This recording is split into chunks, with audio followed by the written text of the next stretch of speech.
This revision video is going to focus on the molar volume calculation, a common calculation in chemistry.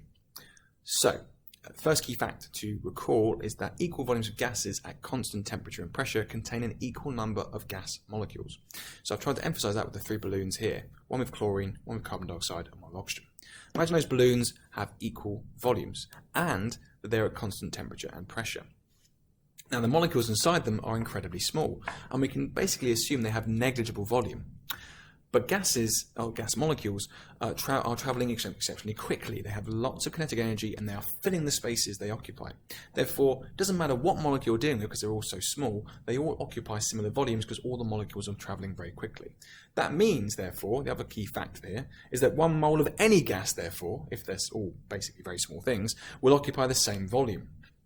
That's 24,000 centimetres cubed, or 24 decimeters cubed if you divide by 1,000, and we call this number the molar volume, hence the name of the calculation. And this is being measured at room temperature and pressure, and that's the standard value for room temperature and pressure for a molar volume. This allows us then to bring in a formula triangle to do some calculations.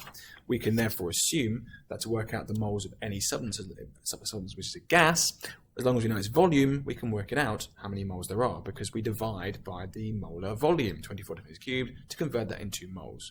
So this is quite a powerful way of using this fact in a calculation. And it can be used in conjunction with other formula triangles, like the old faithful mass-mole formula triangle, to work out sequential problems, or problems that involve not just volumes but also masses as well. I'm going to show you two examples like that so you can see how to utilize the molar volume triangle.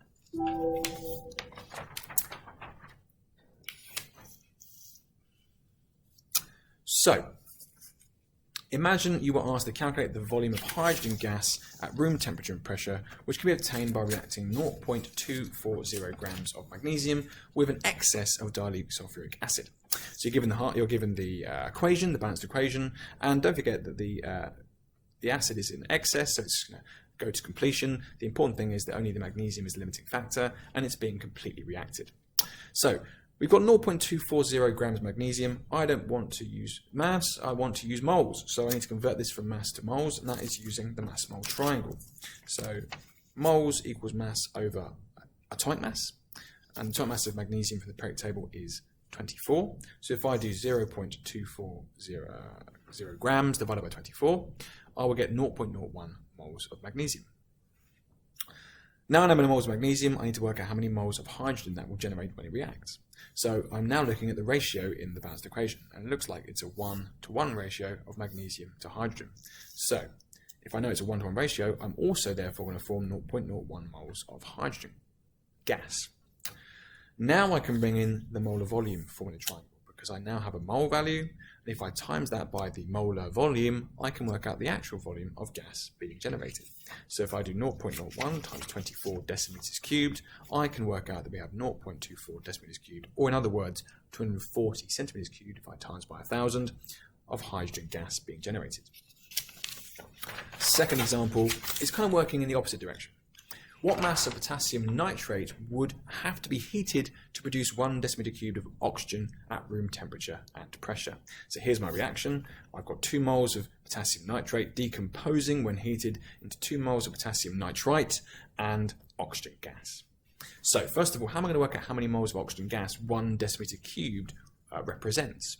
Well, I bring in the triangle again, and if I do, I'm trying to work out moles. If I divide the volume by the molar volume, I'll work out how many moles 1 decimeter cubed of oxygen is.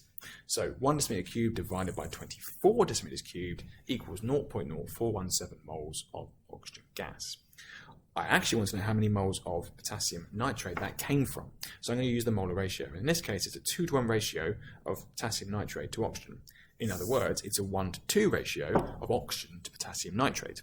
So if I times 0.0417 from the previous section by 2, I work out that we had 0.0834 moles of potassium nitrate.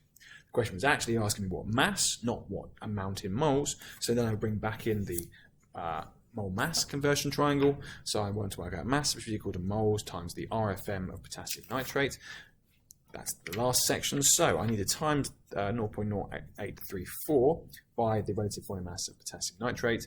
the potassium is 39 for the periodic table, nitrogen is 14, oxygen 16, and there are 3 oxygens in the compound, so that's 16 times 3. The total of that is 101, so 0.0834 times the relative formula mass of potassium nitrate, which is 101, equals 8.42 grams of potassium nitrate decomposing to release 1 decimeter cubed of oxygen.